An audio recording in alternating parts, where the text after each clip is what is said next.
Estamos de volta com o nosso debate sobre os 7 anos da Lei Seca.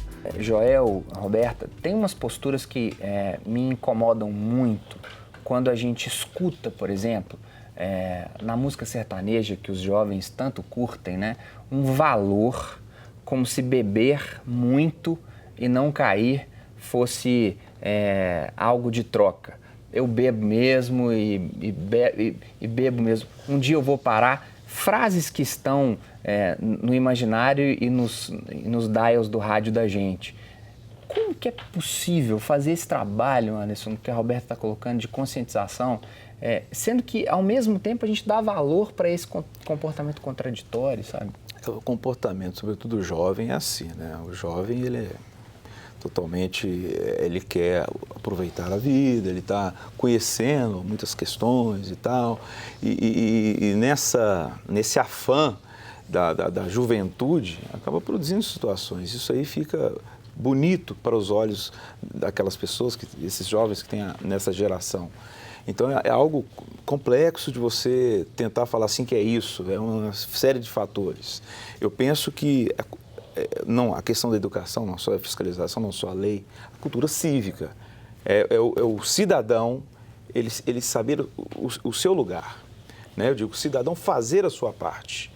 Por exemplo, quando ele vai na rede social indicar que tem uma blitz em tal local, seria melhor ele ir ao amigo, à pessoa que bebeu do lado dele, assim, não dirija. Uhum. Ele aí estaria fazendo um papel extremamente de cidadania e evitando uma tragédia, não só com o amigo dele, às vezes dele matar alguém na rua. E ainda quero dizer uma coisa, a gente fica muito batendo na tecla da legislação. Só para você ter uma ideia, lá no século XIX, no final do século XIX, um filósofo, professor de direito, Gustavo Restbruck, falando dessas coisas que envolvem segurança pública, ele dizia assim uma frase que ficou célere: não temos que fazer do direito penal algo melhor, mas sim algo melhor do que o direito penal. A gente não tem que achar que tudo o direito penal que vai resolver. Sim. Mas nós temos que buscar outras alternativas. Aliás, ele é a última instância, exatamente. Né? É buscar, né, fiscalização, educação, a educação de trânsito nas escolas, isso está começando no berço mesmo, né? Que isso vai alterar a situação. Como eu disse, eu confio muito na criança. Eu acho que a criança, ela tem esse poder de transformar alguns comportamentos indesejáveis dos seus pais. Doutor Joel, no segundo sábado de setembro, numa via que teve até redução de velocidade em São Paulo, um Fiat Idea com 9 jovens no seu interior. Ele bate, ele mata 3 e fere gravemente outros 2 ou outros 3 que estavam dentro do veículo. 9 dentro de um carro que cabe 5. O motorista acima da velocidade, embriagado, indo de uma festa a outra. Essa soma de casos, em 3 blocos, nós aqui falamos de 4 tragédias graves. Você acha que as famílias têm tido poder para poder mostrar para os meninos? Porque a cena do Idea abraçado ao poste, junto aos corpos no chão, é uma cena que nos choca, né? Eu temo que é o seguinte, esse não é um mal dos jovens. Nós vemos esses eventos acontecerem em todas as idades. Esse caso do Rio de Janeiro mesmo, parece que a pessoa tem mais de 60 anos. Uhum. Né? E o que nós precisamos é mudar o nosso comportamento, é mudar a nossa atitude. Eu não sei se você se lembra, antigamente as pessoas iam viajar, por exemplo, ia para Cabo Frio, ia para Guarapari, ia parando, às vezes, de posto em posto de gasolina e tomando cerveja. Era normal você ver pessoas vendendo várias latas de cerveja ou garrafas de cerveja.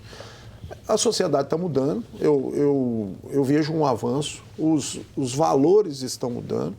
Eu acho que o jovem é um grande responsável por essas mudanças. Eles já nasceram numa geração que não compactua com determinadas atitudes.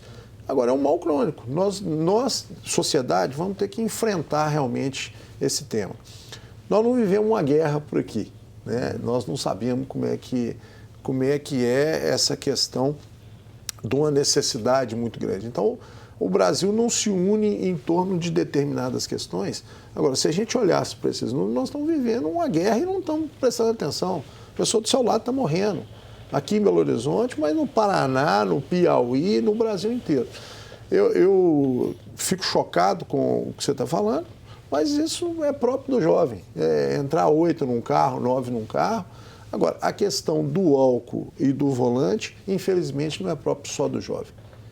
Está enraizado ainda na nossa sociedade. Roberta, é possível pensar a família também como alvo dessa política de educação dentro da própria escola, por exemplo?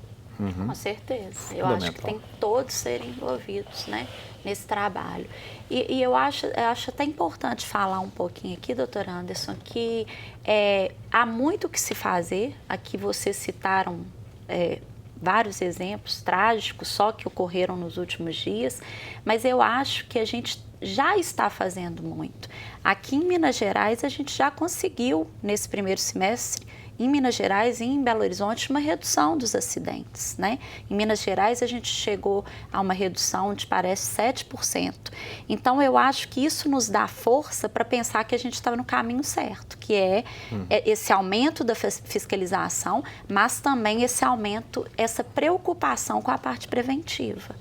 Então, por exemplo, em Belo Horizonte, a gente também teve uma redução do número de acidentes, em quase 3%. Então, o que me faz acreditar que a gente está no caminho certo. Doutora Anderson, havia pensado agora e junto com a produção do programa, eu sinceramente penso que a exposição desses indivíduos na mídia faz com que as pessoas se toquem, né?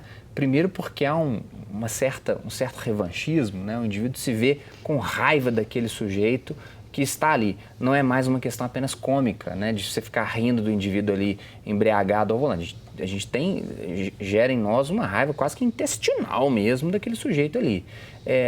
Filmar as blitz, fazer ali a campanha, visualizar, mostrar às pessoas o estado que as pessoas chegam, às vezes uma blitz, 1h da manhã, descendo a Raja Gabalha. Isso tem a sua função pedagógica, punitiva? Tem, sim. Eu quero até trazer, foi até essa colocação sua muito importante para eu trazer aqui um pouco para contextualizar dessa blitz, desse formato da blitz camuflado itinerante. Que nós, quando tivemos contato aqui com o pessoal da Guarda Civil Espanhola, na ocasião da Copa do Mundo, ano passado, conversamos muito sobre as situações e esse formato, eles criaram lá. E quando eles saem com esse modelo descaracterizado para essa blitz lá em Madrid, eles saem com os órgãos de imprensa. Uhum. Então, na hora que eles chegam, que eles fazem as abordagens, a imprensa está filmando. Então, evidentemente, o que acontece? A polícia está fazendo o trabalho dela e ali está dando uma tomada de imagens da imprensa daquela situação. Eles me disseram que quando eles começaram com esse tipo de formato de blitz, eles conseguiram, de um mês para o outro, já uma redução de 20%. Quem quer ser filmado numa situação dessa? Né? E lembrar o seguinte, que a filmagem, os vídeos, são elementos de prova. Inclusive, estão lá num dispositivo do Código de Trânsito Brasileiro. Nós também podemos utilizar, sobretudo quando alguns recusam assoprar o bafômetro. Uhum. Nós utilizamos isso como elemento de prova. Então, são fundamentais. A imagem dessas pessoas, eles podem depois recorrer a isso, Joel? O indivíduo que aparece estar no processo. Em rede nacional de televisão pagando... Hoje é prova tanto para o indivíduo quanto para o Estado. Né? E se for da imprensa, isso tem uma terceira característica, que é de inibir que outras pessoas tenham essa mesma conduta. Né? Então, essa exposição das pessoas, ela muito provavelmente, esses 20%, não são as pessoas que deixaram de cometer esse crime, as mesmas pessoas, são outras pessoas que nem querem beber e enfrentar um tipo de situação dessa. Agora, Roberta, Joel, doutor Anderson, alegria em ter pessoas que estudam, que vivem o tema, obrigado demais.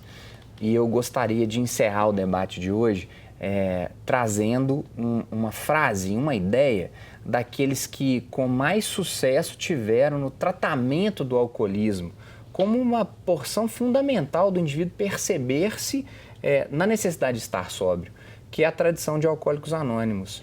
Ou seja, é preciso que o indivíduo reconheça que tem o problema com a bebida. Se você acha que no seu comportamento de sexta-feira à noite, depois do trabalho, até o domingo depois do futebol, você bebe de forma civilizada, mas que você transita para a casa da sua sogra ou para a casa do seu filho que não tem problema nenhum, que você não é alcoólatra de jeito nenhum, reconheça o seu comportamento. Eu acho que isso é o projeto de sociedade que o Dr. Joel colocou no primeiro bloco. Reconheça a sua postura e reconheça a sua atitude frente a um comportamento, na minha opinião, abominável. Você pode acompanhar os outros programas e os outros debates, e esse mesmo, no site da TV Horizonte, www.tvhorizonte.com.br/Horizonte Debate. Estenda esse debate na sua casa, mas pense na sua atitude. Um abraço e até o próximo programa. Tchau!